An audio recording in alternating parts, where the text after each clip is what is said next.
And welcome to South Point Arena as we get to close out the second day with a role reversal rematch. It's UW-Stevens Point versus the number one team in the country, the Whitman Blues, in men's basketball action. I'm Dave McHugh alongside Ira Thor. And why is this a reversed rematch, as it were? Whitman and Stevens Point faced off in the 2013 D3Hoops.com Classic. At the time, Stevens Point was number one, went on to win the national championship. Whitman took them to overtime before Coach Bridgeland picked up 2 techs and ended up helping cost the Blues the game. Of course, at the time, they were known as the Missionaries. That is a seminal moment for this Whitman program, who took that experience. I talked to Coach Bridgeland after that game and dissected what happened. We talked about that. Since then, he has changed. The program has changed. The culture has changed.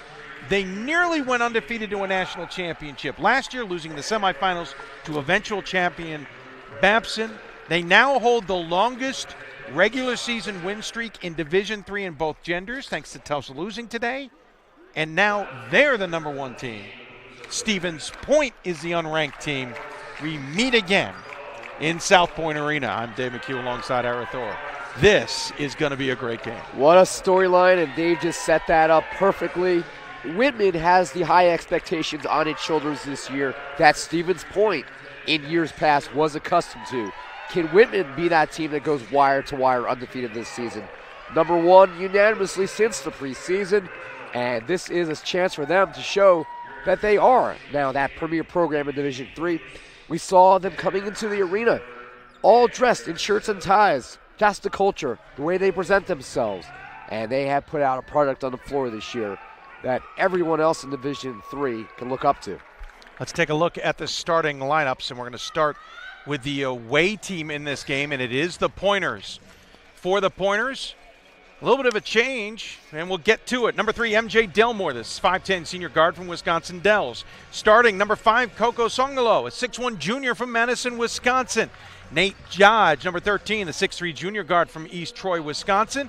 Number 22, Drew Fredrickson, also a guard, a 6-foot junior from Mount Orab, Wisconsin. And the forward, Brent Tauber, number 44, 6'7 junior from Madison, Wisconsin. For Whitman, pretty common lineup this season. Number 0, Austin Butler will get the start, the 6'1 junior. Number 3, Joey Hewitt, the 6'2 junior from Lafayette, California. Robert Colton, number 12, the 6'6 sophomore winger from Canberra, Australia. Jack Stewart, the 6'3 junior from Seattle, Washington. And number 23, Tim Howell, the preseason All-American first-teamer, 6'1 senior guard, gets the call as we are underway here in this nightcap of the second day. Thank you for joining us. We hope you will enjoy this as much as we are anticipating enjoying it ourselves. And this one was certainly worth the wait. One I've been looking forward to the entire tournament, and it is finally arrived. And of course, just the first of 2 games this tournament for Whitman. They still have Ohio Wesleyan ahead, and that's tomorrow. Defense, defense, defense is going to be the key. Watch Whitman swarm, as we're already seeing it early in this one. And it's going to be really a presence to behold here. How Whitman is able to converge on Stevens Point with this swarming defense.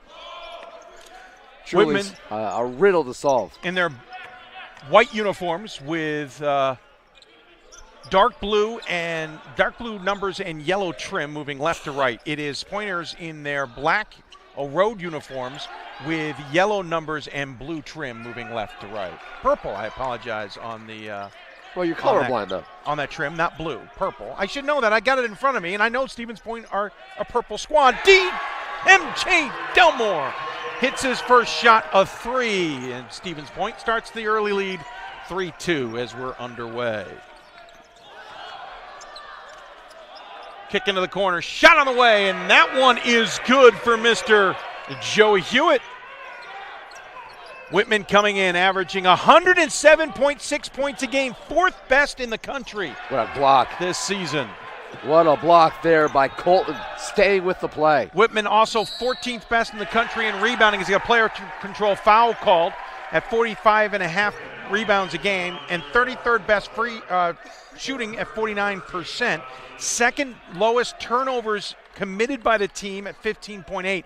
They caused double that amount of turnovers in a game defensively. Assists, they're 26th in the country, 18.4, and number 1 in steals, 17.6 a game. Whitman, a statistical phenomenon outside of a program that doesn't play a system-type game. Stevens Point didn't see this kind of squad back in 2013, but then again, nobody was here from either of those games except the coaching staffs. Three-pointer buried by Dodge. And Stevens Point, not surprisingly, is going to be well prepared for this game by Bob Semling and his staff, and are going to not be afraid of that number 1 ranking. When you're a 4-time champion and you live up to those expectations, everybody knows what that means as a foul called. Stevens Point coming in averaging just over 69 points a game offensively, 28th best defense at 65 points a game. 4th best shooting team from outside the arc, 43.7%, and they have the 7th fewest turnovers at 10.4. So don't expect a lot of turnovers in this game, though Whitman can certainly cause plenty, as we mentioned, at 30.8. Into the corner, Hewitt for 3, missed it off the front iron. Foul on the rebound is going to go against Stevens Point and probably Nate Dodge. Nope, it is going to go against number 22, Fredrickson, the Mount Orab, Wisconsin native.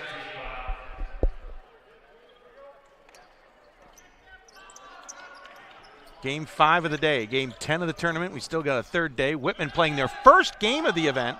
Stevens Point goes home after tonight. Good rebound there, straddling the baseline. Win or lose, they go home. And maybe they'll see a show between now and then. Yeah, absolutely.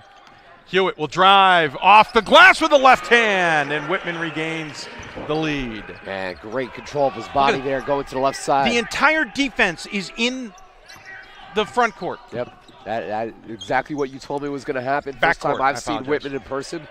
And a steal. It pays off right here. Butler feeds it to Howell. Misses the layup. MJ Delmore, who is the glue for this Pointers squad, brings the ball up, and they'll set up the offense against this Blues team. And they'll switch up a lot on defense. We just saw that. Nice feed inside to Tauber. Nice pump fake, and then throws it into the elbow of the defender. And we'll go the other direction. Quickly, Butler, and that's not Butler. It's actually Hewitt, and he gets called for a player control foul. Good call there. Hewitt probably should have recognized the fact he wasn't going to get through there cleanly.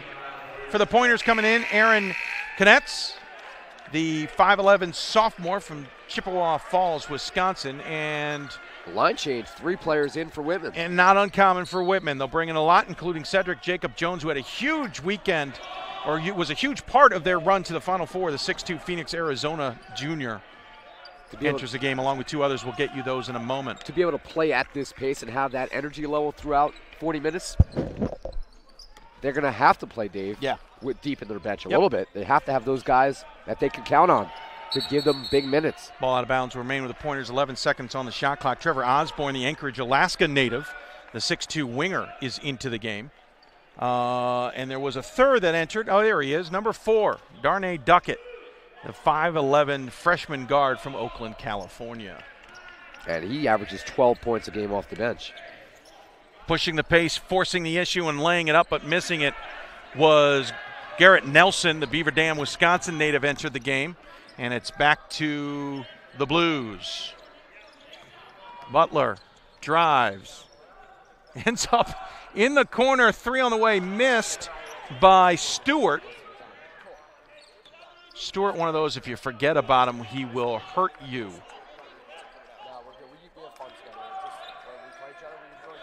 And Duckett with possession. Smooth move at the top. 16 on the shot clock. Cedric Jones with the ball now. He'll drive in. It goes off his foot. Pointers with a mini break. 3 on 2. Cannot convert on the other end by Dodge. And the Blues will push the pace. Butler in an unsettled situation off glass does not fall, but he'll pick up the foul. And that's the thing. They will push the pace to get the advantage, even if it only results in a foul. Hey, you get to the line, you have a chance for some free points here. Absolutely. Impressive by the Blues. Immediately off the rebound, pushing the pace right away, not waiting for anything. Whitman, a 68% free throw shooting team. Pointers, a surprisingly 64% free throw shooting team. one of those things that I got used to over the years of the Pointers, and really it's all of college basketball, being a really good shooting team from the free throw line. And I don't want that expectation to just go down for the entire amount of college basketball and lower my standards, but I'm getting used to seeing more 60% or lower shooting teams. I mean, just look at the NBA. It's not as high as it used to be. And look at the earlier game today, Ramapo and Central. Ramapo pretty much cost itself any chance to win, shooting basically 50% from the line for the game. Butler, 6 of 14 coming into the game, goes 1 for 2. And Tauber, basically the biggest guy on the floor in there for Stevens Point, picks up the ball on the sideline. Now into the hands of Nelson. Feed inside. I think that's Tauber. It is. Puts up the shot. No good. Big, strong rebound. They have a from break Osborne. Opportunity again. Push the pace. Nice feed across. Stewart for 3. Buried it. And he immediately points. Did you see the pass? Yeah, he pointed across the floor, thanking Duckett for the pass. And the Blues get a steal. That's why they're the number 1 team in the country, folks. You're seeing it firsthand. Butler, scoop, layup, and in. 13-6. And there's no way to prepare for this. That was going to be my question, Dave. Was there anybody on the Pointers schedule that could even remotely prepare them for this pressure? Unless they played a Grinnell-type system team. But even that won't prepare you because the defense is different. A system team will now give up and allow you to score to get their ball back and come down to shoot 3. Butler with the steal. He'll come down court, tries to go one-on-one. He does. Floater is in. The difference is Whitman will fight you at the 45, and then when you transition, they will continue to play defense. Plus, the other difference, Dave, as they call timeout, how many teams can apply this kind of pressure and then back it up with this level of skill? We'll take a break as we've got things settled. Nope, it's just 30 seconds, so we'll stay here. As we are underway in the first here, number 1 Whitman taking on Stevens Point. It's 15-6, the Blues. But how often do you see that in college basketball where you'll have teams that apply pressure and they almost use it as a Band-Aid to make up for other deficits in their game? This is not there are no deficits to Whitman. I would say Whitman has a deficit in the sense that they're not the biggest team that you will find. They don't have a large inside presence. Cedric Jones certainly brings that for them at 6'2", though. They do have a Riley Chappell on the team at 6'7", but that's about as tall as they get. Yeah, JoJo Wiggins at 6'6", but he hasn't played this year. So they do, in that sense, make up for a deficit, but it's not a weakness necessarily. You're starting to see in college basketball, not just at the Division I, at the Division III level, at multiple levels, you can win championships with teams that may not have the size, more guard-oriented teams. The game has changed in that way. Right. Absolutely right. And by the way, back to JoJo Wiggins. He and Jace Harrison, expected to start this year, haven't played a minute. Both have been injured. That's all we can say publicly about it, as we have a check of the scores table here and everything is good to go. So both haven't played. So those are 2 players many top 25 voters thought would be starting. That's how deep this Whitman team is. And by the way, they come back next year. Hopefully. It's incredibly insane. They will only lose Howell from this team. Now, I mean, that's a big loss, but heads up. Oh, almost got it with the one hand. Almost had it with the one hand. Dave McHugh, former goalkeeper in his younger days. 2 hands. I used 2. He was going to lay out. However, he would have taken out the computer and we would have no broadcast. Yeah, you would lose the broadcast. That is true. Good decision by you being under control. Thank you. Whitman. Good discipline. Thank you. Whitman holds onto the ball. 15-6 here. That pressure is giving Stevens Point fits already. We'll have to check the turnover numbers here in a minute. 13:44 left to go. Checking into the game, putting up the shot. The floater is good. Jaron Kirkley, the 6'3 sophomore from Mossy Rock, Washington, gives Whitman an 11-point lead early in this game. And he's certainly showing energy right off the bench. Talked to Eric Bridgeland, the head coach of Whitman, yesterday, and he said, hey, I know Stevens Point is good. They did not discount this game at all. Foul from behind. It's Ben Beatty, the 6'8 forward junior from Bainbridge Island, Washington, a transfer from Trinity, Texas. Well, he kind of transferred to go home. He did, but he also played against this team, and I think saw what he could go back to, to some degree. I would have to talk to a few people a little closer to that to understand it. Maybe some home cooking is a good thing. Yeah, Howell back into the game for Whitman, and Cannon O'Hearn is into the game. O'Hearn, I apologize. Cannon O'Hearn. The Bangor, Wisconsin forward is into the game. Fouls, 5 total. 3 for Whitman, 2 for Stevens Point. 13-21. Stevens Point hits that free throw, makes it a 17-7 ball game. Immediately off the inbounds pass, they pushed It's immediately. pressure. It's all about pushing the ball. 3-point attempt, no good from Joey Hewitt. And look, see, that's the other thing. Most teams don't pressure off of a miss. Whitman will do that. They will make you earn it up and down the court. Travel. And a 10-second violation. You use the clock. It was down to 19. Can you imagine how entertaining it would be just to watch one of the Blues practices? Oh no. That makes How me intense hurt. that has to be? Oh, that makes me hurt. Because all these guys are fighting for playing time. You mentioned 2 guys in the preseason poll we thought would be starting that are not. Yeah. That's how deep this team is. Well, and here's the and crazy it all thing. starts at We practice. talk about things changing. Eric Bridgeland has toned down and become a calm man while the team has escalated its defensive pressure. 3-ball attempt by Osborne is missed. Airballed it, barely caught net as it was coming down with 12:45 left to go here. Whitman's got the 10-point lead on the Pointers. This game far from over as Delmore has the ball. Dishes it, well done. Delmore gets the ball to O'Hearn and hits the basket inside, cuts the deficit to 8. Here comes Whitman the other direction. You can't even look down and they're already moving their way up the court. 3-pointer on the way, missed. That shot from Kirkley, who's a 6 of 11 coming into the night. And Stevens Point quickly answers on the other end to cut the deficit to 6. Kirkley 6 of 11 coming into the night. He is 1 for 2, I believe, on the night. From deep, Howell with the ball. He'll hand it off to a teammate in Beatty. Gets it back, goes one-on-one into the lane, puts up a floater, rims out. Rebound collected by Sungalo, who had a good game last night and probably earned his way onto the starting lineup today. And a traveling violation on Howell, who caught it, then rolled over with the ball. Coach Bridgeland doesn't agree, but that is a travel Well, this by rule. This Whitman squad has won lopsided almost every night this year and averaging 33.6 points per game as a scoring margin. You look at the results for the year, Dave, the only one in question all year, and I remember you on Hoopsville watching that game, Occidental in LA back on December 17th, a 4-point come from behind. Yeah, Whitman was struggled in that game, freshly in the first half. Talked to Eric Bridgeland about that yesterday, too. He just said, we were having a bad game, and we finally woke up in time to fix that mistake. And to have a bad game like that and still come out on the road. And Occidental's a decent team. Oh, yeah. And LA, that's a bit of a trip. But still come out and pull off a victory that day on a day where you're not playing well? Shows your mettle. Absolutely. Dodge flails on the 3-point attempt and misses it and doesn't get the foul call. But Stevens Point grabs the rebound into the game. Fredrickson, who's got the ball. Also, Nelson had checked in at the last whistle. Fredrickson finds himself in the lane, so he puts up the shot but misses it. Howell pulls down the rebound. Here come the Blues. Hewitt with the ball, finds himself in a double team, puts up a floater and misses it. Grabs the rebound, puts up the shot, misses it. And Stevens Point hauls down the rebound. Hard work from O'Hearn. Well, we saw Pac Lou in the last game, and they played this team earlier in the year back on December 1st, lost by 57. No surprise there, to be honest with you. May not be a 50-point game next time they play. Nice feed and a basket from Beatty on the Stewart assist. 19-11, 10:47 remaining. Pushing up the pace and into the front court by Fredrickson. See, at least you want to get into the front court to relieve some of the pressure. But notice, Stewart is still guarding his man well away from the arc. So is Hewitt. So is Howell.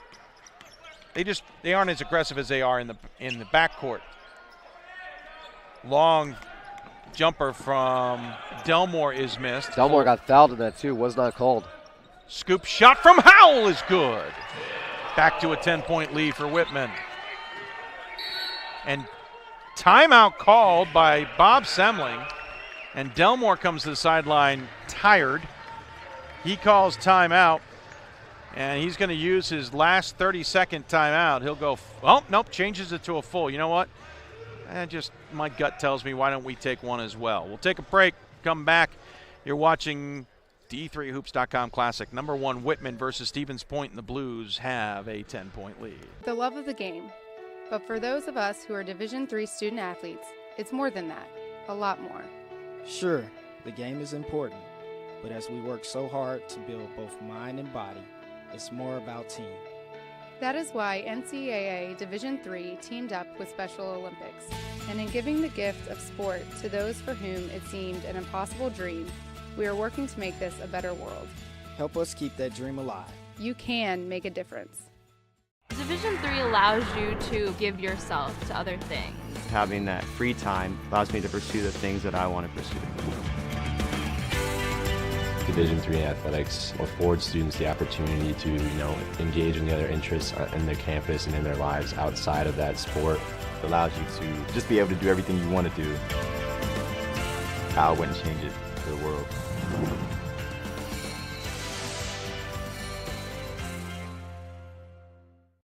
And we're back as we are halfway through the first half here. Stevens Point trails number 1 Whitman by 10, have already used 2 of their timeouts to try and deal with this Whitman pressure.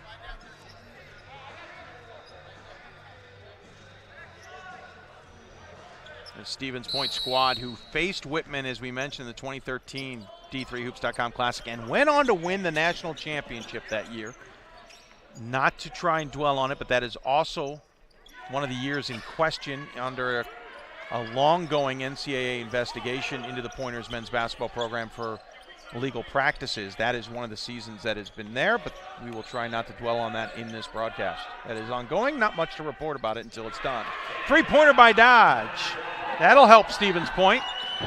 Whitman in the first half, shooting 45% to Stevens Point's 26.7% before that shot, and a block will be called on O'Hearn on that play. If you want to interact with us on Twitter, use the hashtag D3H or D3Classic to talk about this game. Of course, you can find D3 Hoops at D3 Hoops. You can find myself at D3 Hoopsville as the free throw up and good for Robert Colton, who's into the game, started the game. The Canberra Australian, 6'6" winger, averages nearly 10 points a game. Rolls in the first one. Should you get my Twitter handle too? I can if you want it. If you want it out there, it's Ira P. Thor as well. Colton airmailed the second free throw. He's 11 of 24 coming into the game. And we have a substitute as Howell will check in and replace Hewitt for the Blues. I mean, most of... Deep downfield, long pass, well executed. What a block. Oh, I thought he got that clean. Thought he got that clean. I was going to joke and say that most of your interaction with me online is just you and I busting each other's chops. Usually pretty entertaining, though. It can be. It's all PG also. In between replay, or in between shots here, we'll take a look at that last play, because what Stevens Point did smart there was they made the Blues fall asleep a little bit and then sent a guy and went with a baseball pass over the top. And let's check it out again here. Try to catch him on the napping replay. on Watch one right here. Boom. You can't see that the guy's gone. Oh, thanks, cameraman. There he is. And then thought he got it clean, but yeah, a little bit of body. He did get him with a little bit of body as well. Again, missed the first free throw. Second one is up and good and cuts the deficit to within 7. You're really enjoying this toy, aren't you? This I'd production enjoy truck. it more if I had a couple extra people here and really put it into its paces, to be honest with you. You should see what we do at one school. I'll keep it at that.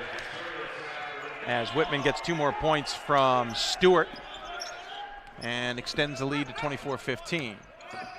Tauber brings it across the timeline, picks up his dribble, and then finds his teammate in Dodge. Dodge being guarded by a much bigger Cedric Jones. And a little bit of a mismatch there as the Blues have gotten a little bit big in their lineup with Colton at 6'6", Cedric Jones.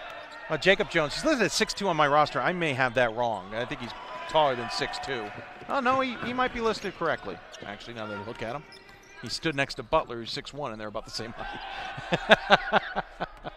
So he kind of reminds me as as Duckett throws up the 3 and misses. Jacob Jones reminds me of Otterbine's Jeff Gibbs. I think it was 2002. I remember Jeff Gibbs. He's still playing professionally in Japan, coming off of an Achilles tear, I think, or an ACL injury. He's going back. Ryan Scott talked to him recently. I can't remember if he's got him in a recent article or not, or Around the Nation article. But Jacob Jones has that similar quality to him.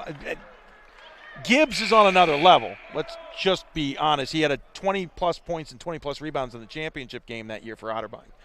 But he has a similar stature to him, similar style of play. And that's what kind of reminds me. Gibbs has got to be pushing his upper 30s by now. Oh, absolutely. Yeah. 37, I want to say. Yeah, that's incredible. That's still off a playing note at that from- age. Vince Carter-esque. Yeah, that's the memory I have off of Ryan Scott's comments. I remember We'll him. probably get him on a marathon if I can get in touch with him. Shot clock down to 1. Good Shot block. blocked by Butler, and he's going to go on a 2-on-1 break. Feeds his teammate who misses the layup. Got pushed from behind. Not sure if there was an actual push. It just visually looked like a push. I don't know if there was a call or They not. still got the call, so it will There was a remain call, blue ball. After the play. You have a tentative date for your marathon show this year? Yes, it looks like we will go on the air on Thursday, Feb 1. As Nice. coming into the game is Mark Nelson So basically be for our the Pointers. Groundhog's Day That's the next day. weekend special. There we go. Yep. You can watch it on Groundhouse Day again. Jacob Jones forces up a shot and it'll go out of bounds. He wanted a foul and probably no good no call. If it's anything like last year, we might still be on the air for Groundhogs. It has a tendency. The 12-hour marathon has a tendency to hit 13 hours. Well, you, myself, Ryan Scott, James That Wagner. was we always have a fun finish to it. The last hour and a half is always a blast. I think we many eventually- subs coming in here. We eventually had to force each other to hang up. Yes. In the game for Blues, it's Osborne along with Kirkley, Howell, Stewart, and Jacob Jones. We'll get you the Pointer starters in a moment. Knetz has the ball now. Tauber's in there along with Dodge. Kicking in the corner to Delmore, and then he passes it on to Nelson. So there you go, all 10 players on the court. Dodge puts up a floater off glass and is good. And the Pointers cut the deficit to 7, 24-17, 7:35 left to go. Well, they're hanging tough, and Whitman's missed absolutely. some shots here. But not that one. Interesting. Three-pointer made by Osborne. He got kind of crushed on the rebound, but official was looking away by that point in time. Stevens Point pushing the pace. Nelson with the ball will get it into the front court, get it over to Knetz, who thought about the three. Kicks it out to Delmore, over back to Nelson. Nelson. He'll hand it off to Tauber. Can't handle it, but gets it back before giving it off to Knetz. Knetz smartly picks up his dribbler. He would have called for a carry. Hands it back to Nelson. 9 on the shot clock.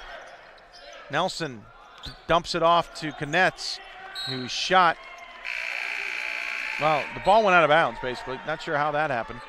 I had looked down for a moment. 6:54 left Just to go. lost the Turnover handle, to the Dave. Blues. There we go. And Thank you. something I'll say about both these teams. We talked earlier in the day about how many teams that take 2-3 weeks off this time of year. Neither of these two. No, not at all. Whitman just played back on 8 days ago against Redlands on the 21st. And Stevens Point, they had 2 games in 2 days leading up to Christmas, including Augustana And a on the neutral site 22nd. game, ironically enough.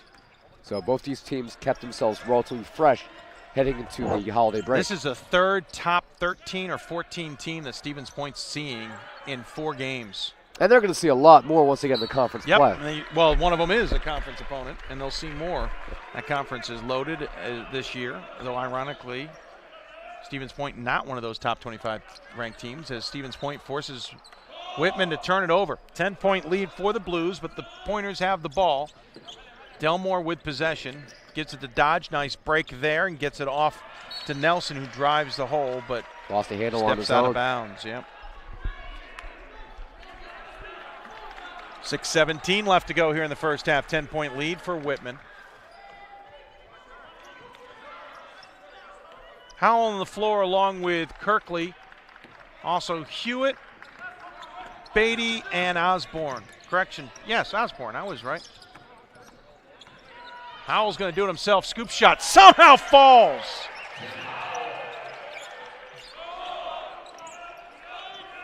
You can hear the entire Whitman bench alerting the team when the ball has been thrown in bounds.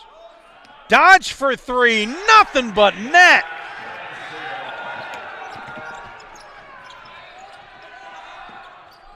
Hewitt, nothing but net. That's raining threes. Hallelujah. Songalo almost with an acrobatic layup. Tauber can't get it to fall. Ball goes out of bounds, and it'll belong to Whitman, which will give us a quick moment here to maybe see that last effort by Howell.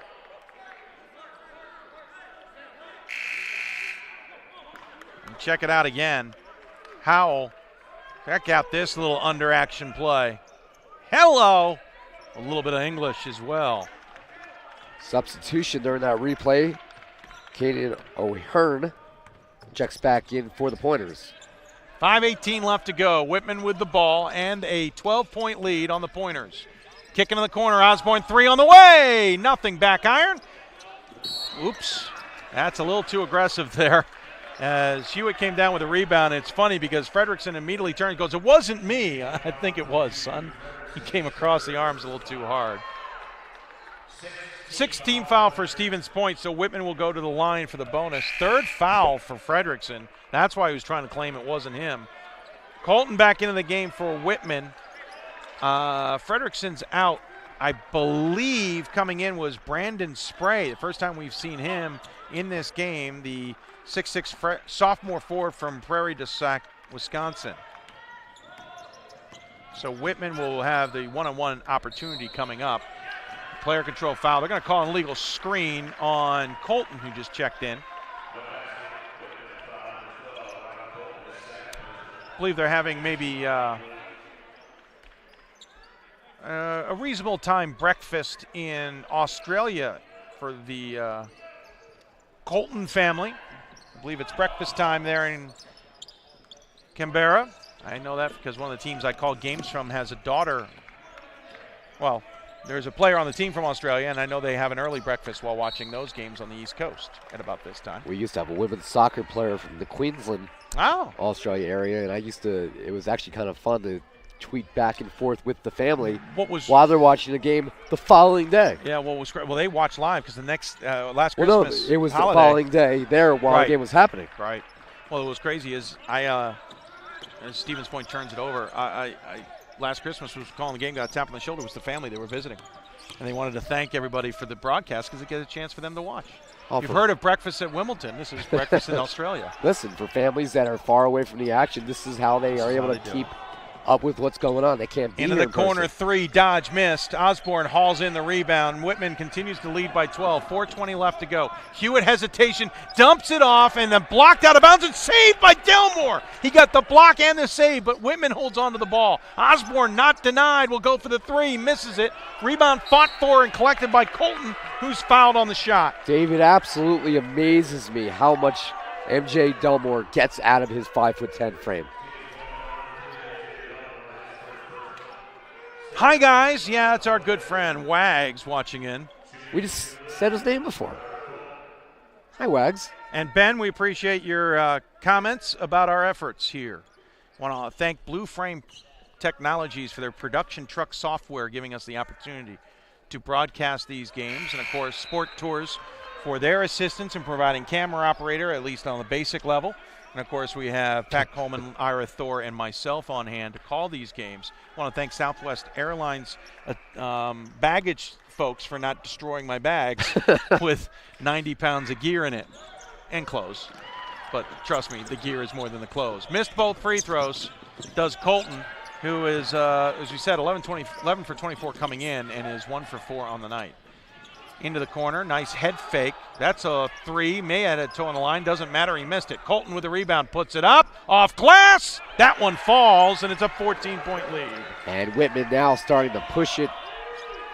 Stevens Point's going to have to find some kind of answer here in the final 3.5 minutes of this game. Stevens Point's famous for slowing people down and playing at their pace. I don't know what they do, and I'm fascinated to see what happens in this game when they're playing a team who's so up-tempo and in their face. Exactly. How do you slow down a team that plays like this? And how do you adjust? Because you can't go at a tempo you're not. I don't know. I'm fascinated to see how this will continue. In the corner, it's Spray with the ball. Kick it with 2 seconds on the shot clock, and well, it wasn't an air ball by Songalo, but he did miss the iron, and so it's a turnover on a shot clock violation. Hewitt wanted them to allow play to continue because I think the Blues had the advantage there, trying to push the ball up the court. That's a rule I'd like to see them review, maybe. I would agree with you. I don't know the right solution there. It's one worth looking at. As Jacob Jones checks into the game. Well, here's the solution for you. If a team's clearly in transition, let the play continue. Yeah, well, then I'm saying the judgment becomes the challenge. Oh, nice feed to Jacob Jones. Puts it up and in off the feed from Butler, who sliced it between a couple of Pointer defenders. Butler could not have been more precise with that pass, and the benefactor of that is Jones, and the lead is 16. Delmore controlling traffic, moving Sungalo out of the way. He'll put it back up top to Sungalo. He'll hand it off to Dodge. Skip pass far side. Delmore, 3 on the way. Buries it. That is a beautiful play design to make Delmore disappear and then bury a 3. It amazes me that Delmore only averages 11 points a game because You're right. he has shown so much in these 2 games in this tournament. Well, I talked to Eric Bridgeley. He's like, the biggest key for this team is Delmore. They knew that, and him coming back from an early season injury has been key for the Pointers. No call there despite Hewitt's objections. Ball turned over, and then Dodge turns it over, and it goes right back to Whitman. And Hewitt would like to have a conversation with the officials about a missed call. He's not going to have that conversation, but he'd like to have that conversation. Hey, and also, by the way, it won't show up in the box score this way, but credit Hewitt with forcing that turnover there. He did. He got right back into it and forced the turnover. 36-23, 2:12 left to go in the first half. Low foul numbers, 13 total. Whitman is, both teams are now in the bonus for the 1-and-1 moving forward. Butler, cut off by Delmore. Hands it off to Hewitt. Fade away at the elbow. No good. Big rebound by Dodge. Quickly up ahead. Delmore's got the advantage. Gets it poke checked away. They'll feed Dodge, who then changes his mind on where he was going and goes back to Sungalo, who will set things up. 18 on the shot clock. Trying to feed in the corner. He was intending to go to Urke, who has entered the game for the first time today. Well, that's one way to keep your dribble. Just sit on the defender and Butler. That works. It's no rule against that. 5 on the shot clock, though. Dodge has got to get the shot up. He hands it off. Quick shot. Cannot get it to fall by Urke. Eventually, Hewitt pulls down the rebound. Butler up ahead. Feeds Howell behind the back. Shot off the glass and in. What an athletic play there. And using the kiss. Come on now. This isn't fair. And a steal. And another. Oh, no. I thought Delmore was going to get the steal there. Quickly up ahead. A little razzle-dazzle. 3 coming. Buried it. And he pumps his chest. The lead is 18 with under a minute to go. Bob Semling with his arms crossed, looking stern, doesn't know what just happened. All he knows what just happened. Fair. This Blues team is showing why they're the number 1 ranked team in the land. Take a look in a moment at one of the last 2 shots. This is the acrobatics of Howell. Coming down court, gets the feed, gets cut off by Delmore, and still high off the glass and in. We'll take another look at the then passing ability of Howell in transition. Check it out again. He's going to find the open man after a behind-the-back razzle-dazzle open in the corner. Thank you very much, 3-pointer from Whitman, who are certainly playing well here against the Pointers, who are looking for answers, trailing 41-23 with 55.8 seconds remaining. A little confusion there. I'm not sure why. But Stevens Point quickly into the front court. Dodge drives in, floater, missed it. Gets his own rebound. Into the corner, Delmore for 3. Delmore hits it. If not for Delmore, this game's completely different right now. Absolutely. He is that one glue that's keeping them alive. There's no chance, by the way, that with the exception of the final 30 seconds of this half, that this game will be played at a slow pace. That's been erased. About a 10-second difference between shot clock and game clock. So we've got 11 on the shot, 21 on the game. Hewitt to Howell, 7 on the shot clock. He'll cross up. Songalo puts up an acrobatic shot again and hits it. Ridiculous, Dave. Off balance. You know what? I think we'll wait. That's when athleticism just takes over. Kickball violation. We'll have him restart the sideline. Yeah, Pat Coleman just said that remaining. he's not allowed to play in our game of horse later. Nope, no. Well, if he does, he starts it with an HOARS. Actually, so I should tell you, I'm not playing in that horse game. He's going to be my replacement. You can't have a ringer. I got a ringer. He has to play on a He real might horse. still hit it. 4 seconds left. Delmore, nice pass to Sungalo, reverse layup. Can't get it to fall. And that will do it for the halftime. Are you not entertained? Unbelievable. And listen, Stevens Point's playing well in my book. It's just Whitman is on a mission and playing just as well. And before we go to break, Howell has done this a couple times. It's worth looking one more time at what he likes to do. This is the last possession, and he certainly made it interesting. Whitman taking it to Stevens Point now. The halftime adjustments will be key. What can the Pointers do to slow down this Blues attack? The number one team in the country leads the four-time national champions 43-26 at the half. We'll take a sizable break to catch our breath, get a little bit of refreshments as it were, and get ready for second half action. Whitman leads Stevens Point at the D3Hoops.com Classic, the finale of day 2. Hope you're enjoying it. We'll be back in about 10 minutes. Receive a non-athletic scholarship upon entering school. I got the presidential scholarship, which was huge for me. I think there's more opportunities for academic scholarships in Division III. I did receive academic scholarships. Just being involved on campus, being a leader, all those things combined kind of get me recognized. It's a great experience for me.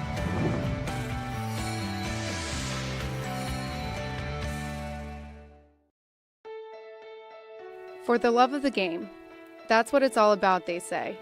But for those of us who are Division III student athletes, it's more than that. It's more about team and the schools and communities we represent. And for the many of us blessed with the strength to compete in sport at the college level, we understand that with what we were given comes a special obligation. Our obligation to help those who have their own special needs and whose love for the game is no less intense. That is why NCAA Division III teamed up with Special Olympics. Since August of 2011, we and others from Division III campus communities have volunteered more than 250,000 hours, time away from the classroom and practice field, reaching across the country to coach and mentor Special Olympics athletes. And to learn that in giving, we receive so much more in return. Help us keep that dream alive. Be part of it. Get involved. You can make a difference. I'm a Division III student athlete, and I know how powerful words can be. The term gay doesn't mean stupid, lame, or less than. So I pledge to speak up if I hear the term gay used in a derogatory way or any other homophobic terms. If you can play in Division III. I'm a Division III student athlete, and my teammates unconditionally accepted me as part of their family. So now I pledge to do the same for others. If you can play in Division III. It's on us to stop sexual assault. In any way that we can. To get a friend home safe. To never blame the victim. It's on us. To stand up. To make our community safe for all. It's on us. It's on us to look out for each other at parties. It's on us. To be more than just a bystander. To step up and say something. It's on us, all of us. To stop sexual assault. Learn how and take the pledge at itsonus.org.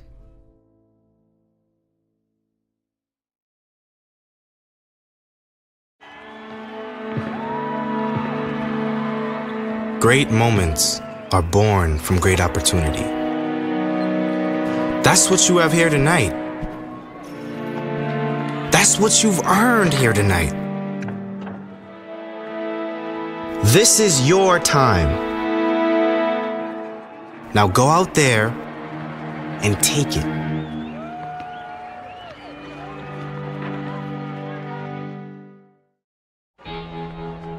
Cheer for the stumbles. The he shoulda had that's. And the tears that linger. For in those moments, greatness lies. There, you will find the provoked, the determined, the unified. It's in those moments that champions are born. I used to never really talk. Ever. I was scared and shy. It was hard to look at people's faces. I was afraid if I said something wrong, everyone would laugh at me. But then I started to play golf with Special Olympics. I made friends and won lots of gold medals. But I learned more than just playing golf. Special Olympics helped me to find my voice.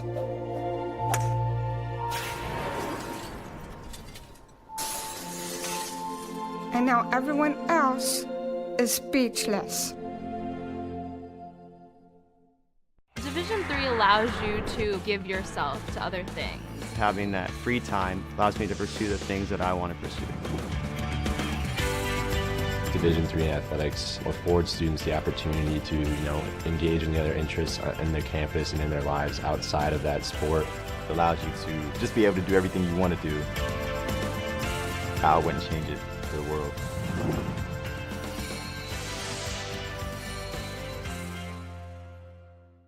For the love of the game. But for those of us who are Division III student athletes, it's more than that, a lot more. Sure, the game is important, but as we work so hard to build both mind and body, it's more about team.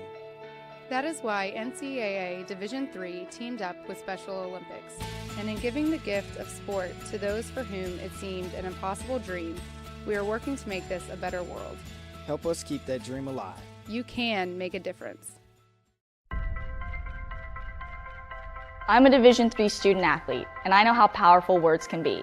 The term gay doesn't mean stupid, lame, or less than. So I pledge to speak up if I hear the term gay used in a derogatory way or any other homophobic terms. If you can play in Division III. I'm a Division III student athlete, and my teammates unconditionally accepted me as part of their family. So now I pledge to do the same for others. If you can play in Division III.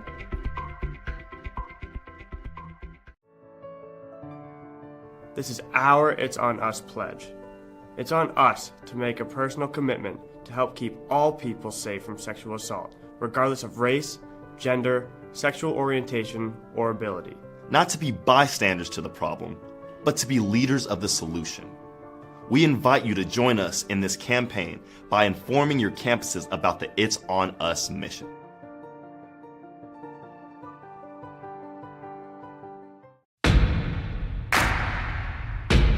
It starts right when you hit the court.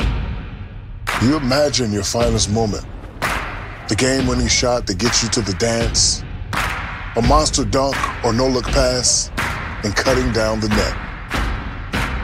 Sports lets us dream of our own success and prepare us for our finest moments on and off the court.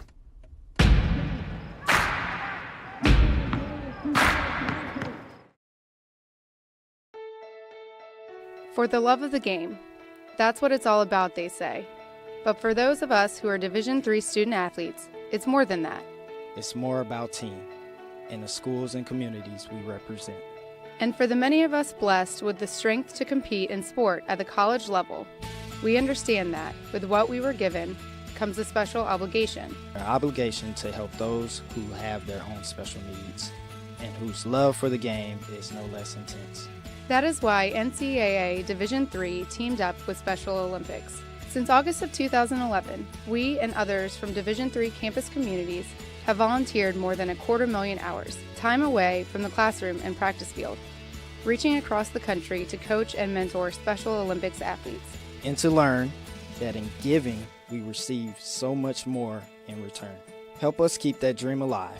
Be part of it. Get involved. You can make a difference. We are calling you, all of you. We are calling all Division III schools to join our cause. It's on us to start the change. It's on us to be the change. It's on us. It's on Division III. It's on all of us to stop sexual assault.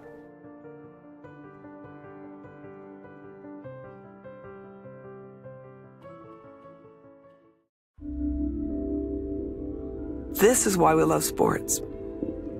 It's in the way they play, free from the pressures and all the money talk.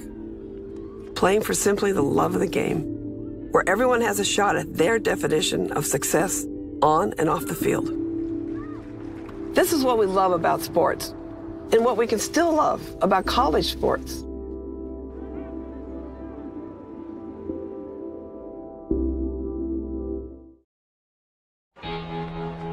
Cheer for the stumbles. The he shoulda had that's. and the tears that linger. For in those moments, greatness lies. There, you will find the provoked, the determined, the unified. It's in those moments that champions are born.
Bad timing. Welcome back to the South Point Arena in Las Vegas as Stevens Point and Whitman are at halftime. Number 1 team in the country leads Stevens Point, the 4-time champs, 43-26. I'm Dave McHugh alongside Ira Thor. And Mr. Thor, the statistics tell us a very interesting story. Well, the pressure for Whitman clearly evident. Whitman able to really capitalize in the paint.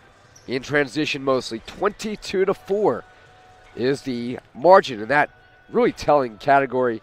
And in the first half where Whitman shot 46.2%, they limited Stevens Point to just 30% shooting.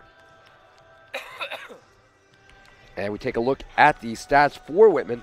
Joey Hewitt leads the way with 10 points, including 2 of 4 from three-point range, 5 rebounds in 15 minutes.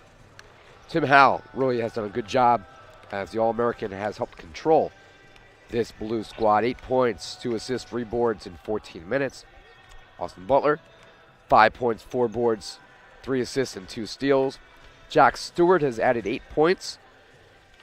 And off the bench, Trevor Osborne and Jaron Kirkley with 3 points and 2 points apiece.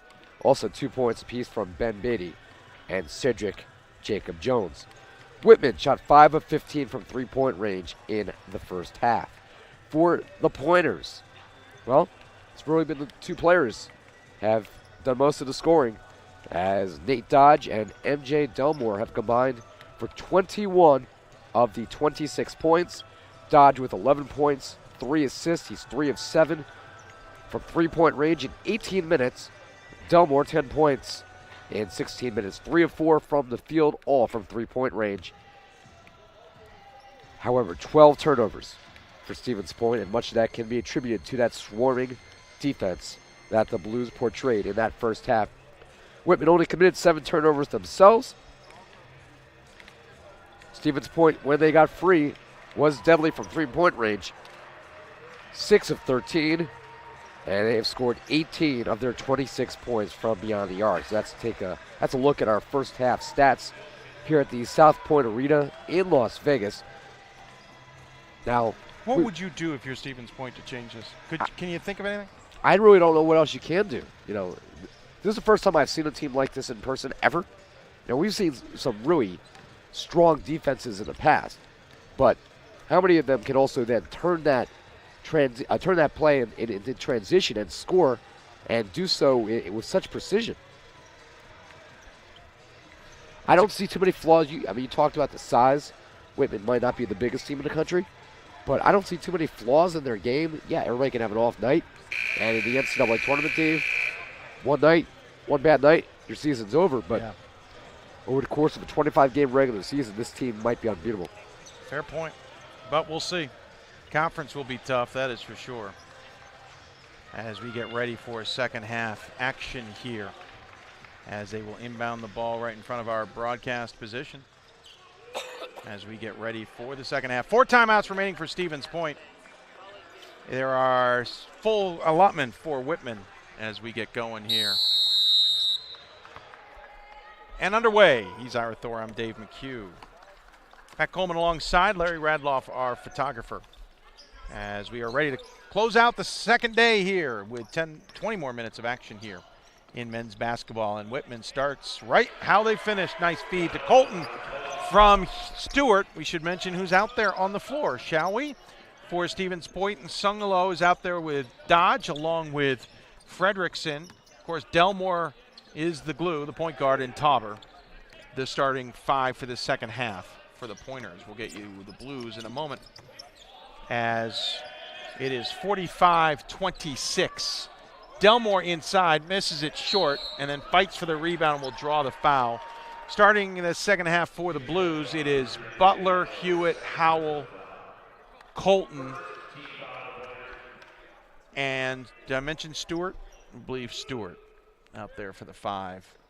So interesting enough, Jacob Jones not in the starting rotation for this half, but he did play very well in the first half. They also have a deep bench by default. 19:05 to go as we are fresh into the second half. Butler somehow held on to his pivot foot. Kicks it to Stewart. Stewart finds Colton. Colton goes up and gets it blocked from behind cleanly. He either had Tauber or Dodge responsible for that effort. Take your pick. Yeah, pretty much. As the ball goes out of bounds, will belong to Whitman. 8 on the shot clock here. 8 seconds on the shot clock. Of course, when these two teams faced off in 2013, as Colton goes for 3, misses it, rebound by Fredrickson. Stevens Point being the #1 team and the Blues being that gritty, somewhat unknown underdog. It went to overtime in a fiercely competitive battle. And Whitman had a chance, and unfortunately, maybe a bad call. It's arguable. I can't remember. It's been 4 years ago, but it set Eric Bridgeland off, and he got double-teched, and those free throws ended up making a one-possession ball game much more difficult, as we're down to 2 on the shot clock here. Dodge forces up a shot. There's an example where they don't blow it dead after Colton grabbed the rebound up ahead quickly to Howell, who sinks the shot. And it's a 47-26 lead. You talked about that game, though, Dave, and that really might have been that catalyst that has helped push Whitman to the stratosphere they're in now. Bridgeland had to be escorted from the floor. He was so angry. It cost them the chance at winning it. But it is literally the moment that changed the Whitman program. Isn't that nice, though, when you could actually point to one moment, one game? And a foul away. Tauber's going to get called for a push-off and clearance inside the post. He does not like that call. His second personal foul. Into the game comes Osborne for Whitman, who will give Colton a break. I'm sorry, give Stewart a break. Yeah, I mean, it's interesting you can point to that exact moment. And I always thought that in my head. And I wasn't sure if I had the right opinion of that. But I asked Eric Bridgeland, our Hoopsville season opener, as we always have the #1 preseason teams on. And I said, is it right to think that way? And he basically, paraphrasing him, said yes. Three-pointer is good from Hewitt, and the lead is ballooned to 50-26.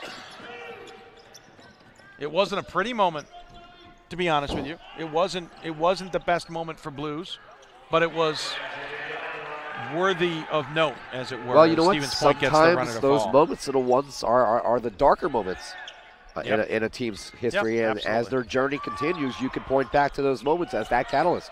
Oh, just missing the shot. Colton can't get it to fall. Hewitt had a beautiful pass from Butler and couldn't get it to convert.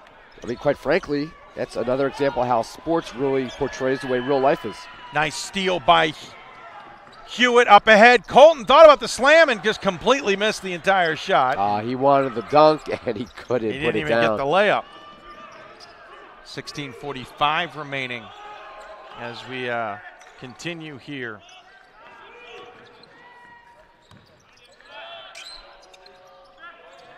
But you think about it, you talked about that moment with Whitman. How many of us had moments in our lives that Dodge and Howell collide, but no call. that we regret, but we learn from and really kind of change our path throughout the rest of our lives? True. And it's true in sports.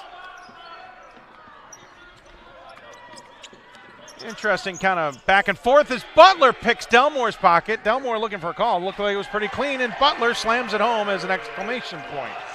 52-28, and no disrespect to the Pointers, but I don't know if they have any answers right now for what Whitman is throwing at them. There's nothing that... This isn't the Pointer squad we're used to in the sense of a national champion, and we didn't expect that. Don't get us wrong.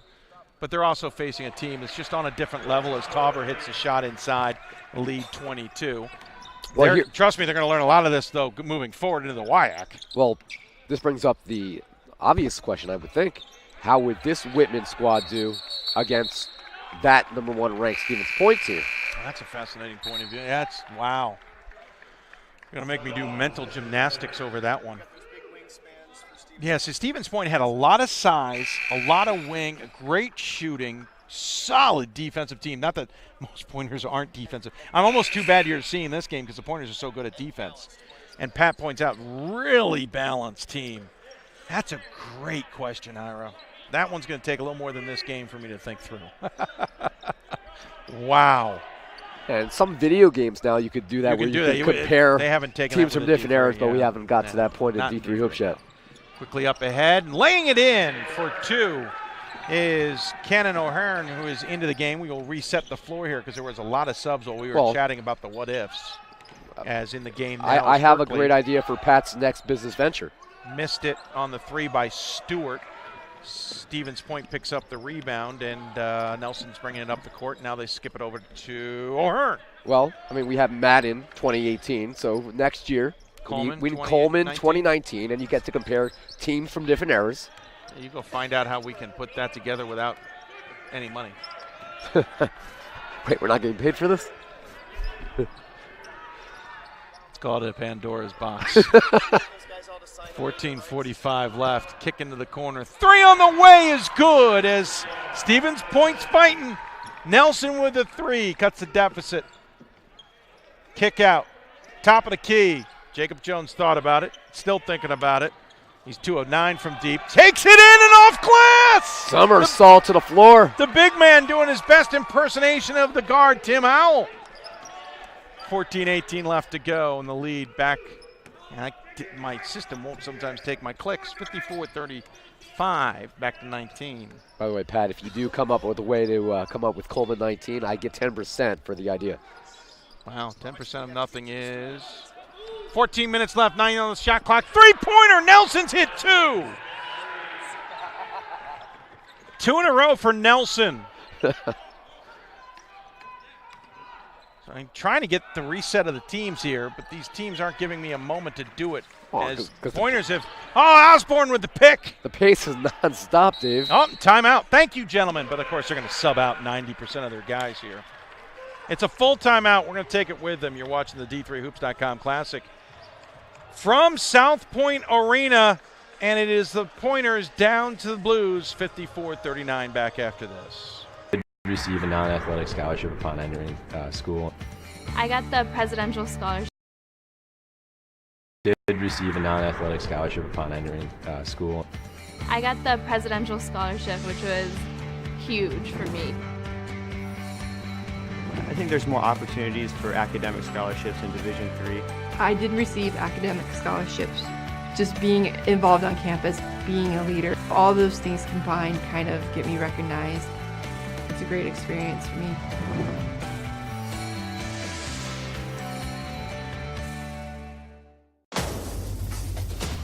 Defining moments. Championship dreams. Share the experience with your family and friends. The 2017 NCAA Division III Men's Basketball Championship, March 17th and 18th at the Salem Civic Center in Salem, Virginia. Visit ncaa.com/tickets for your tickets today. Yeah, that championship commercial a little outdated. That's last year's. We haven't gotten this year's replacement, but it's a reminder. We head to Salem in men's basketball for the final time, possibly forever, in men's basketball, as they will host the Final Four in Salem, Virginia in mid-March. That would be really sad, by the way. That's the first place I ever met Pat Coleman was in Salem in 1999. Yeah. 13:36 left to go here. Pointers trail the Blues 54-38. I had given the Pointers an extra point on the broadcast earlier. 13 and a half minutes left to go as Whitman misses that shot, but still somehow get to the ball. Giving up on nothing. Shot in the corner by Osborne. That took a trip. That went halfway down, came back out, looked like it was going to lip out, and still went in. 57-38. For Osborne, the Anchorage, Alaska native, that ball basically hung on the edge of the cliff before falling in. An attempt there by Songalo is no good, but a foul called, I think, on the rebound. At the break, at that last timeout, Stevens Point had improved their shooting. They're 5 of 8 for this half at 36.8% for the game. Whitman, though, had struggled, well, about average, about 5 for 12, a couple percentage points down, are now 45% for the game. By the way, points in the paint, Whitman outscoring Stevens Point 30-10 so far in this one. 12:52 left here, 20 on the shot clock for Songalo, who has to pick up his dribble in the corner. Hands it off now to Nelson. Nelson, who's hit 2 straight three-pointers, will take the shot from the elbow. Misses that one. Tipped back out, though, by O'Hearn, and they will reset the offense for the Pointers with a new fresh shot clock. Nelson with possession. Crosses it up. Kick into the corner. 3 on the way. No good for Fredrickson. Picked up by the Blues, and here comes Whitman into the front court with Kirkley. Kirkley's out there along with Stewart. Jacob Jones, Duckett, and there's one hiding in the corner I cannot see. Now it's Osborne, of course. Three-pointer no good for Kirkley, picked up by the Pointers. Out there, we've mentioned most of them, but it is Nelson, Fredrickson. Oh, there's 2 Nelsons out there, actually. Mark and Garrett are out there. And then inside it is Urke. Also, Songalo. Garrett Nelson and Matt Nelson, not related. Well, at least not in the direct family. I don't know. It could be extended family for all I know. Well, they have DNA tests now for that. Yep. The specials online. Or they might be cousins that I don't know about. Eric Bridgeland wanted a call there against somebody for the effort by Duckett. Interesting move in the paint. That's an expanded European step, I guess. Euro step for Nelson, who draws the foul. And no surprise, Stevens Point hanging in there, as Bridgeland would like to talk to the official about why there was no call on the other end of the court.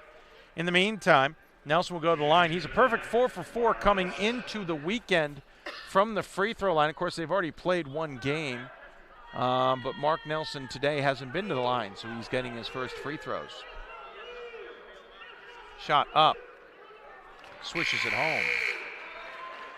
Coming into the game, Delmore and Dodge for the Pointers. Coming in, it's Butler,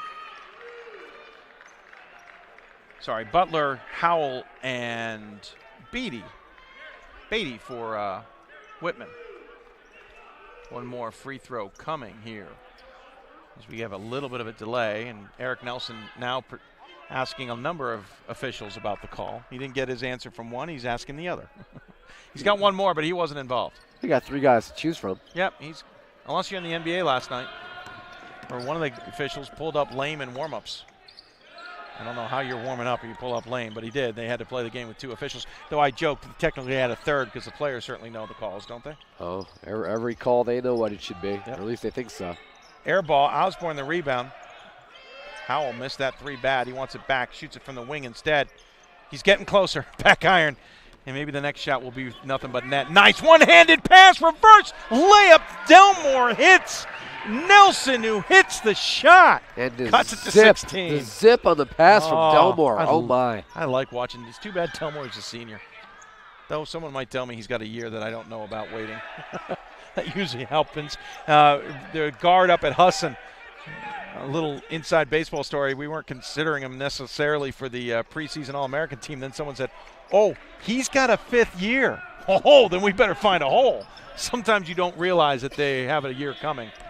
Tipped out after the shot, and Dodge will pick it up in the backcourt. That's certainly allowed. 10:20 left. And really, more and more colleges. Travel for Dodge. How forces that? More students now doing a 5th year. It's not that uncommon. They're riggers. Sometimes they want a double major, or they're change their mind. It's not as uncommon to do. But, of course, for student athletes, you got to keep a certain level of an education anyway, especially in Division III, that the 5th year isn't uncommon, but it's more common for the non-athletes. You're also seeing it more now where the 5th-year basketball or other sports student athlete will maybe go to grad school. Yeah, absolutely, if they can. And I hope they fix that graduate school transfer rule in Division III, but that's another inside baseball thing we can talk on Hoopsville some night as Butler gets called for the travel, and I think he got an inadvertent finger or something in the eye. He's slow to his feet and rubbing his eye a little bit, but he seems to be okay. Whitman fans didn't like that call, but nonetheless, they lead by 16 as we enter the 4th quarter of this game. I mean, if I had one thing to do over educationally, it would be to go to grad school right after finishing my undergrad, because it took me 12 years from the time I graduated until I started my master's, and it gets a lot harder once you're in your 30s and you have real-life responsibilities. 10-second violation for the second time today against Stevens Point. The first one off of a miss, this one off of at least a set inbounded play. You can say that, sir. Some of us had trouble with just the undergraduate part. Forget the graduate part. No, you think it was hard to do the graduate part. Some of us found the undergraduate just as challenging. Well, I still got 18 credits left, buddy. My goal now is to finish my master's before my son finishes his undergraduate. And we got an illegal screen going to be called here on Ben Beatty, who's being a little too physical with his number 32 counterpart, Cannon O'Hearn. And so the ball gets turned back over. At the last break, turnovers, it was 17 for Stevens Point. Pretty respectable considering this defense. And 9. There's a turnover there as Dodge was heading up court before he had the ball. Butler with a nice feed to Hewitt, who gets it blocked by O'Hearn on the drive. But is it O'Hearn who picks up the foul? I don't think it is.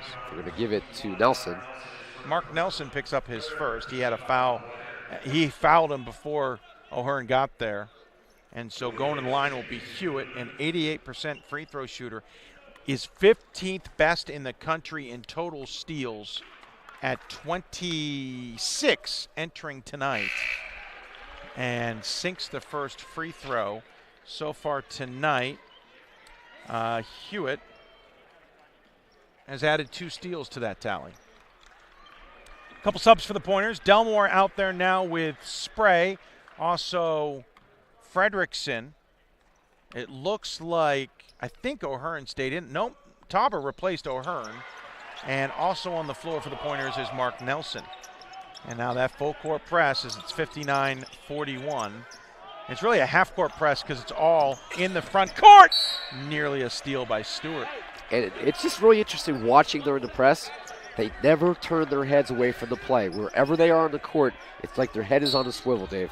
Butler, Howell, Hewitt, Stewart, and Beatty in the floor for Whitman. And, yep, stepped out of bounds. Good catch by the official. Right in front of us. Yep, Nelson stepped out of bounds trying to corral that ball. 9:20 left, and it's another turnover. So just after I complimented them that they actually were doing pretty well in the turnover, they have now gone over 20 turnovers for the game. They're starting to creep into the average that Whitman forces, which is 30.8 a game. Well, Whitman kind of pulled off the press for a little bit. They did. About 8 minutes. 3 in the wing, no good. There's a whistle somewhere. It's in the paint on the rebound. It's going against the Pointers as someone tied up with Ben Beatty. Tauber picks up his 3rd, team's 4th. 7 total fouls here with 9:04 left. 4 for the Pointers, 3 for Whitman. So pretty well played second half. And, yep, thought he could catch Tauber sleeping. Tauber turned his head in time to get the steal, passes it off, and Mark Nelson converts the shot. Stevens Point lurking around, 59-43. Whitman's got to be careful. They give the Pointers a little bit of light here. They're going to come back, and that's a great call, a great play. As Garrett Nelson kept his feet in front of Howell, kept his position, and Howell just barreled him over. As good as Howell is, and we've documented his well-deserved award resume, a little too aggressive there. Not necessary. He smirked at the official on the near side. He doesn't realize 2 officials called that. That's how obvious it was. That is Howell's, I would say, Achilles heel. Sometimes he just thinks he can do what he wants, and he can get away with it. And maybe in the Northwest he can get away with some of those, but I know he struggled with that in the NCAA tournament as well. Oh, Tauber's going to go one-on-one with Howell, crosses the timeline. Well, Howell came such a long way in such a short period of time as a freshman. He only averaged 5 points a game. In the wing, long three-pointer miss. Great rebound by Fredrickson, who buries the three-pointer. And it's cut the deficit to 13. Timeout, Stevens Point.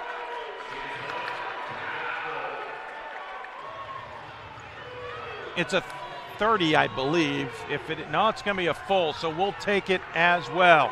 Stevens Point trying to fight back, only trailed by 13. Whitman the lead, 59-46. Back with the D3 Hoops Classic after this. Receive a non-athletic scholarship upon entering school. I got the presidential scholarship, which was huge for me. I think there's more opportunities for academic scholarships in Division III. I did receive academic scholarships. Just being involved on campus, being a leader, all those things combined kind of get me recognized. It's a great experience for me.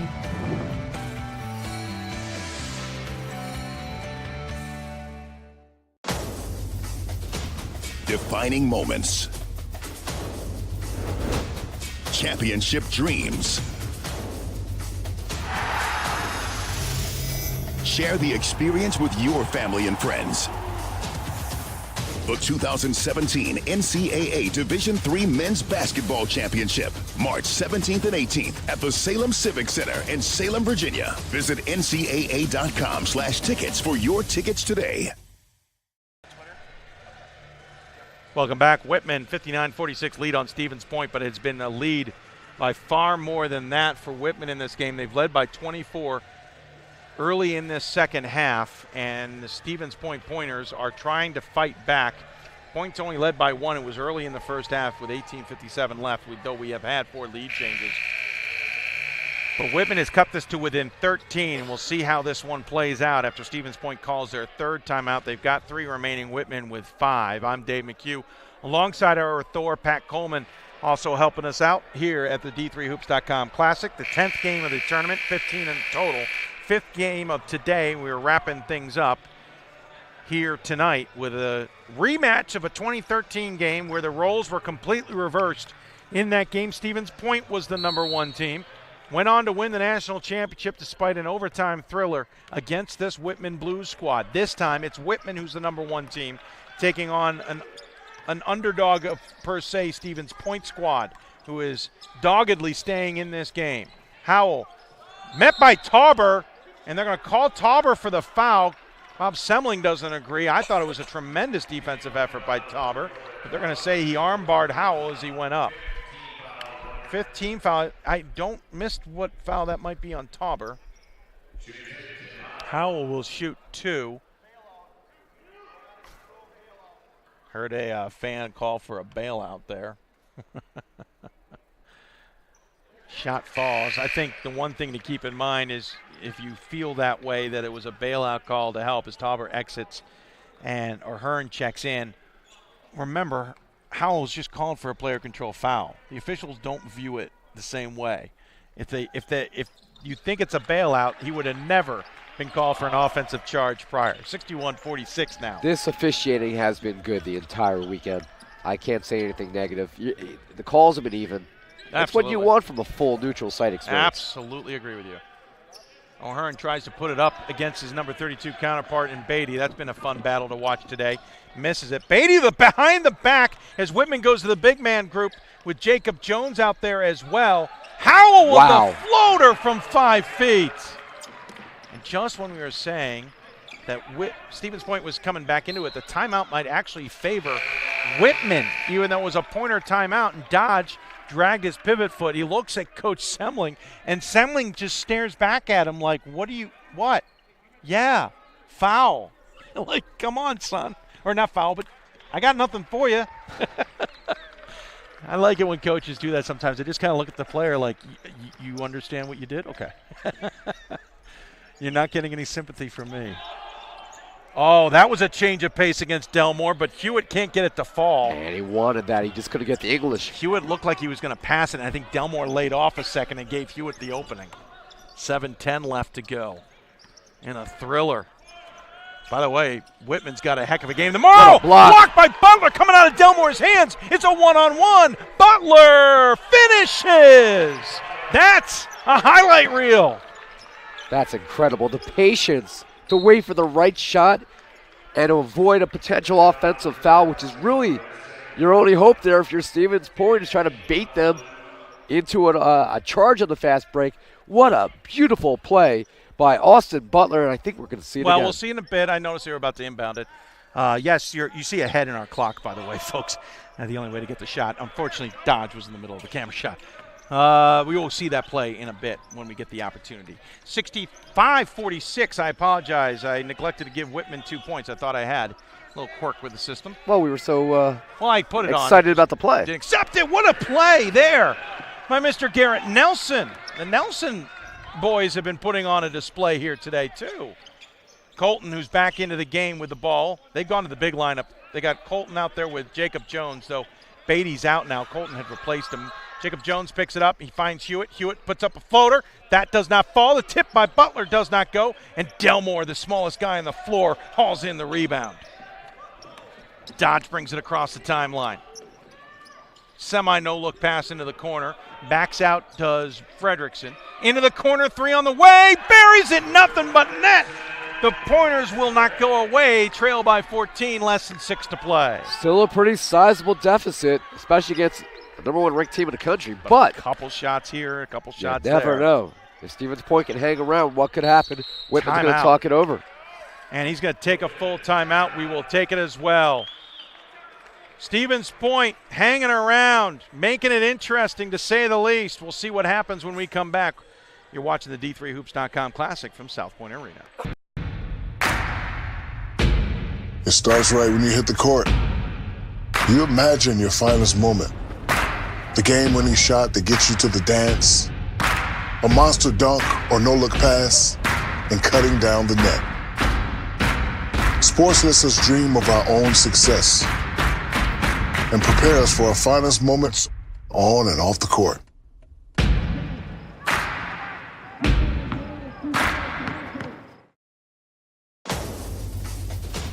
Defining moments. Championship dreams. Share the experience with your family and friends. The 2017 NCAA Division III Men's Basketball Championship, March 17th and 18th at the Salem Civic Center in Salem, Virginia. Visit ncaa.com/tickets for your tickets today. Welcome back. Let's take a look at the Butler play. The block of a three-pointer and then the breakaway. There he is blocking the ball coming out of Delmore's arms. Delmore tries to get the foul, doesn't get it. Then it's a one-on-one against Garrett Nelson, and Butler puts in the floater. That's how you finish a play as we are back in action after the timeout here. And Whitman the lead, 65-51. 3 timeouts left for Stevens Point. We didn't mark Whitman's. It will pop up on your screen. They actually have 4 here. Don't worry, they didn't just call timeout, though there is a whistle as Stevens Point's fighting for it. Colton is exasperated, but let's see this. This is great. So Stevens Point thinks the foul's on them. Hey, Coach, it's on Whitman. They got the ball. Colton picked up the foul.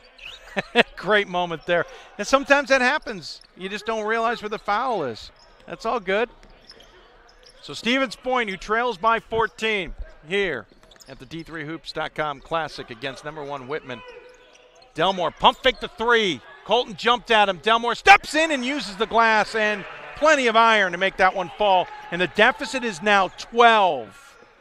Wonder when we see that full court press make an appearance again. Under 5 to play here in the second half. Dave McHugh alongside Ira Thor. Hewitt.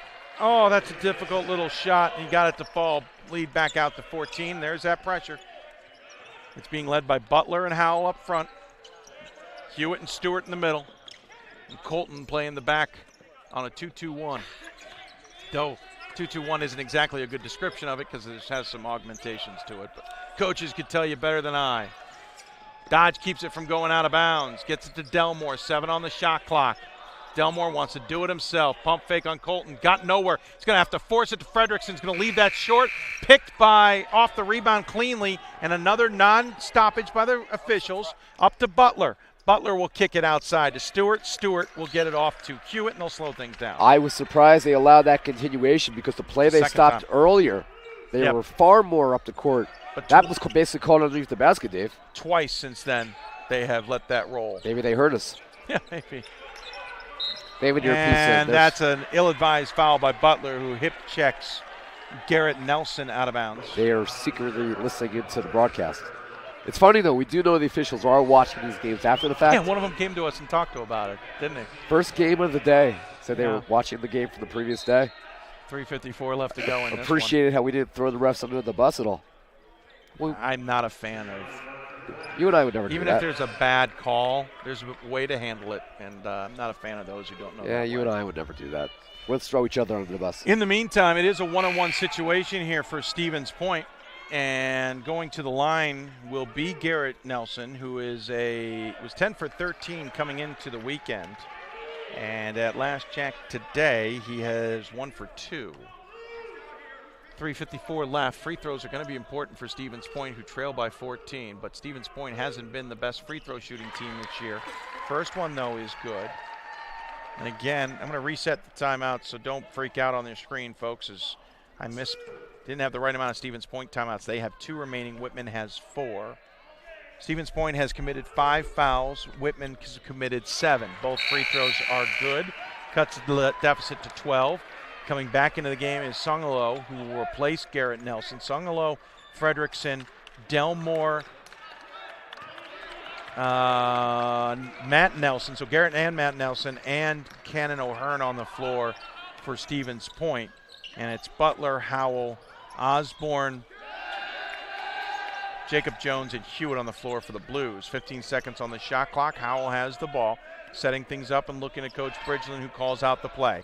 8 seconds on the shot clock now. Howell's going to go one-on-one with Songalo. 5. He'll back him in. Oh, Delmore almost got the steal, and Howell gets the basket. 69-55. Only their second field goal in the last 3 minutes. Delmore with the ball on the far side being guarded by Osborne. Gets it to Songalo. And that's why Stevens Point is able to hang around. Fredrickson kicks it to Delmore. Delmore's got an open 3. Missed that one. And a foul on the rebound is going to go against the Pointers. And I think Jacob Jones, who has an extra few words for the official who gives him a look, has a warning to stop talking. Fouls against the Blues. And again, every touch on the ball at this point in the game is going to be crucial. 14 points, not insurmountable even at this stage of the game. Especially when you're going to the line to shoot free throws, and going there is O'Hearn. However, he is 4 of 13 entering the weekend. O'Hearn earlier has not been to the free throw line today. I can't remember what he did yesterday.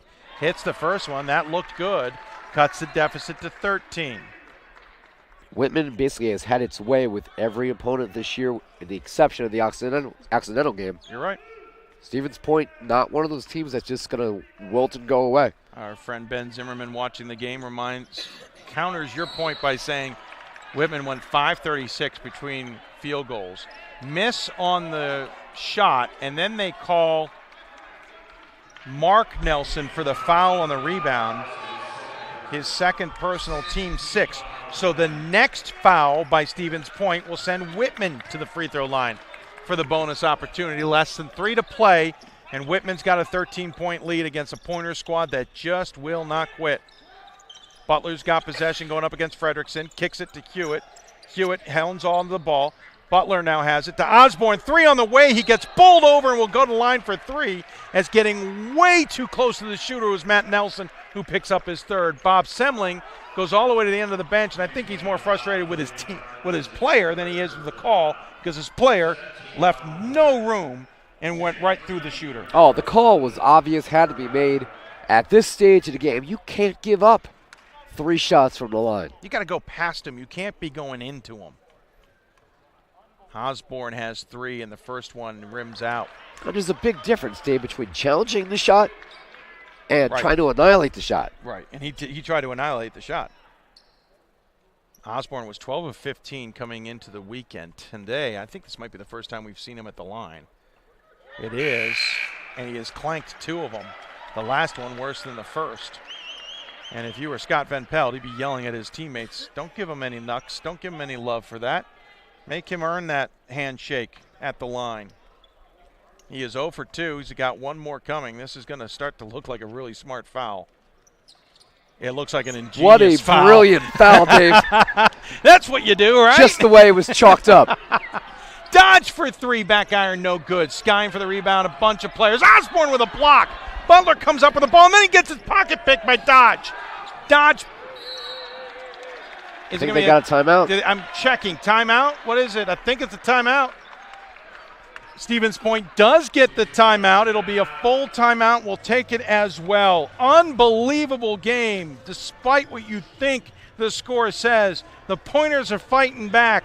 They trail by 13. Their ball when we come back at the D3Hoops.com Classic. The love of the game. But for those of us who are Division III student athletes, it's more than that. A lot more.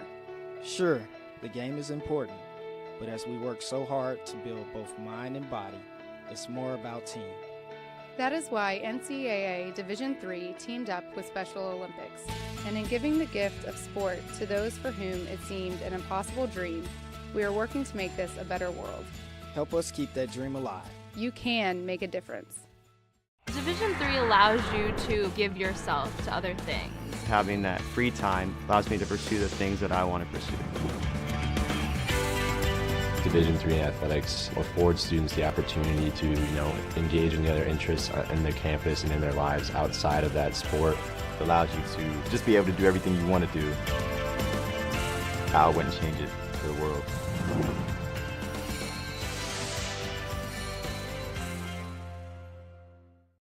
Welcome back. Whitman leads Stevens Point 69-56 on the finale of day 2 of the D3Hoops.com Classic as we are underway after the timeout. Stevens Point has 1 timeout remaining and trail by 13, and they get the basket inside. Well done out of the timeout. Cut by the deficit to 11, the closest they've been in a long time. A float pass over the top to Hewitt. Hewitt to Jacob Jones. It's Jacob Jones, Howell, Hewitt, Butler, and Stewart on the floor for the Blues. It is Songalel, Fredrickson, Delmore, O'Hearn, and Dodge on the floor for the Pointers. It is Songalel versus Hewitt. Clearly, that's the reason he started. I think they like this matchup with the Pointers against Hewitt. And, of course, it helped coming over from Delmore. 4 seconds on the shot clock, and Howell makes him pay. You could have played better defense on that. No, you couldn't. And he still hits the shot, Dave. That's Big why time he was play. a preseason first-team All-American. And why he was a first-team All-American as a junior. Absolutely. He didn't finish as a first team. He was All-American, yes. I don't remember. I think he was first team last year. I think he was second. 85 seconds left. Delmore is going to pop the ball towards us. Luckily, I don't have to do anything about it. 80 seconds remaining, 9 seconds on the shot clock. Trailing by 13 are the Pointers. Dodge will inbound the ball and we'll get it to Fredrickson. 6 on the shot clock. 4. Get it over to Songalel, who'll drive in off glass and hits the basket. Pointers within 11 with 68 seconds left. Howell across the timeline. By the way, Howell was an All-American last year, but by some other organization. He was an All-American for us, just not first team. Well, just wasn't first team for us. He was second team. There were a lot of really good players last year. A lot of really good players every year. It's one of the great things about Division III basketball. 8 seconds on the shot clock, and a foul called on Songalel. Just because you were a first-team All-American as a junior does not necessarily you will be as a senior. Every year, different things can happen. Preseason All-American doesn't mean you're going to be an All-American at the end. This is true as well. Mike DeWitt is in attendance scouting this game. The Ohio Wesleyan Battling Bishops will take on this Whitman squad tomorrow. He nodded his head. Howell going to the line here for very important free throws and hits the first. Howell, a 76% free throw shooter coming into the weekend. It is a weekend for them. They do play Friday, Saturday. 48.1 seconds you're left. In Vegas, it's a weekend. Fair. Hits both. 13-point lead again. Pointers Need to get a couple clutch shots here. This might be a little out of reach, but I just don't count them out. I can't count them out, especially after what we saw against Ramapo earlier today, though in a far different specter. Songolo's going to drive against Hewitt, off glass and in, cuts it to within 11.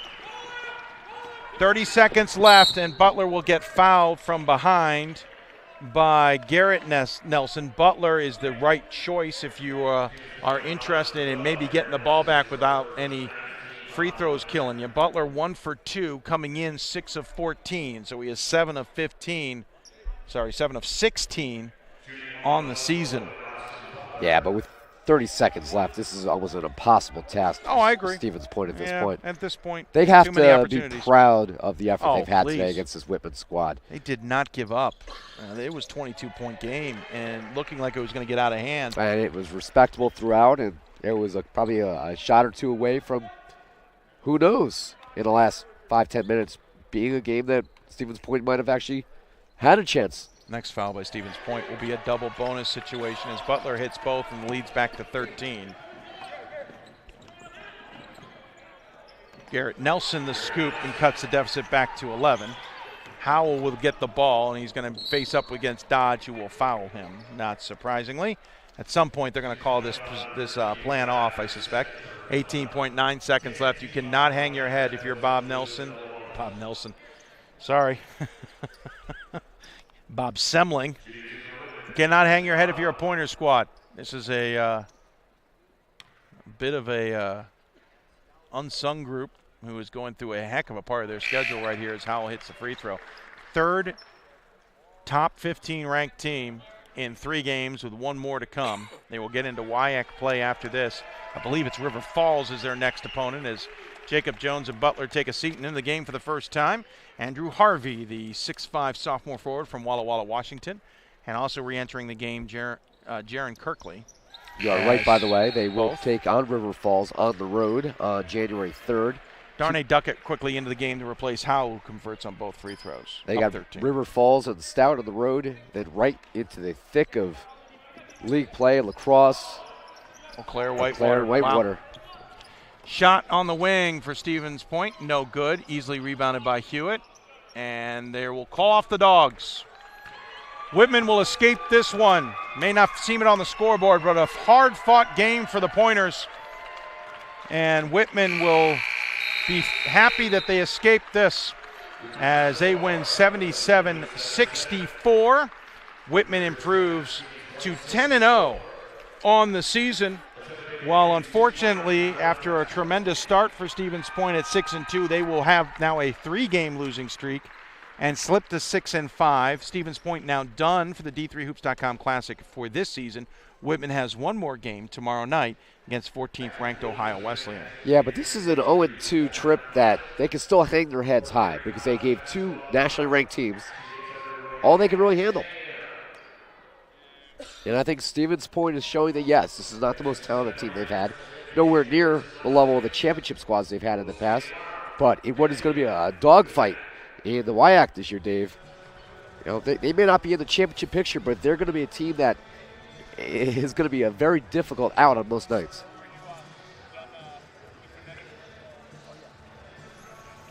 So the Pointers will head home, having gone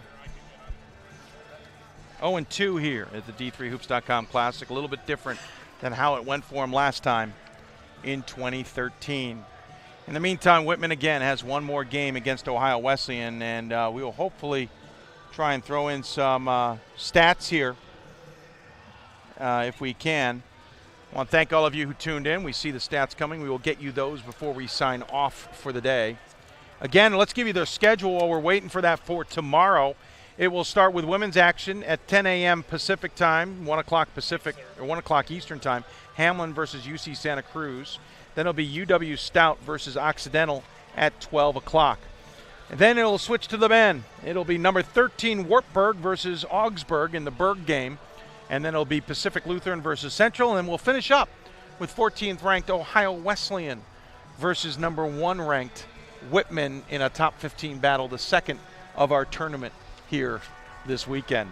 Can you give us the stats from this one? Well, for Whitman, Hal, what else could you ask for this young man? 22 points, 3 assists in 29 minutes. He was 8 of 14 from the floor and a perfect 6 of 6 from the line. Joey Hewitt, who combines with Hal and Butler to give Whitman 3 incredible presence in the backcourt. Hewitt, 17.7 rebounds. He was 3 of 6 from three-point range was Hewitt, and 2 steals in 30 minutes. And Austin Butler, great job defensively in this game. His numbers don't even come close to painting the picture of the way he played today.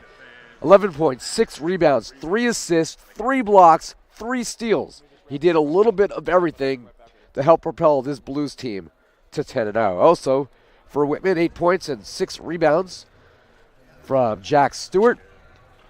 Robert Colton, 7 boards and 5 points.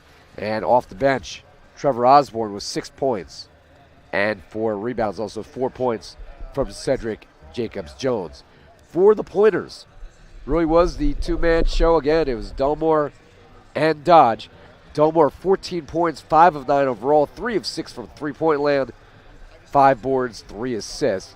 Dodge, 13 points, 5 rebounds, 3 assists, and 2 steals. They also got 8 points and 8 rebounds, 6 points, and 4 assists from Drew Fredrickson and Coco Sangalo. 6 points, 6 rebounds. A couple other contributors off the bench we should pay attention to. Garrett Nelson, Mark Nelson, 9 points apiece. 3 of 7 and 3 of 5 from the field, respectively. Not enough tonight, though, for the Pointers. And that's going to do it for us. He's Ira Thor. I'm Dave McHugh. As Whitman moves on, or not moves on, everybody moves on. Whitman gets the win 77-64 after a gritty effort by Stevens Point in a role reversal game from the game we saw here in 2013 where Stevens Point was the #1 squad and Whitman took them to overtime. That's going to do it for us. For Pat Coleman, Larry Radloff, Ira Thor, I'm Dave McHugh. I want to thank all the sports information directors, as we always do, for their assistance in our broadcast. Also, thanks to the Sports Tours Group. Also, thanks to Blue Frame Technology and their production truck software. And, of course, the staff here at South Point Arena. Another terrific day at the D3Hoops.com Classic. We'll be back tomorrow, 5 games starting at 10 a.m. Eastern Time. Pacific Time. It's 1 p.m. Eastern Time. 5 more culminating again with this Whitman squad facing off against 14th-ranked Ohio Wesleyan in the finale of this year's event. Thanks for tuning in, everybody. Hope you enjoyed it. We'll see you tomorrow.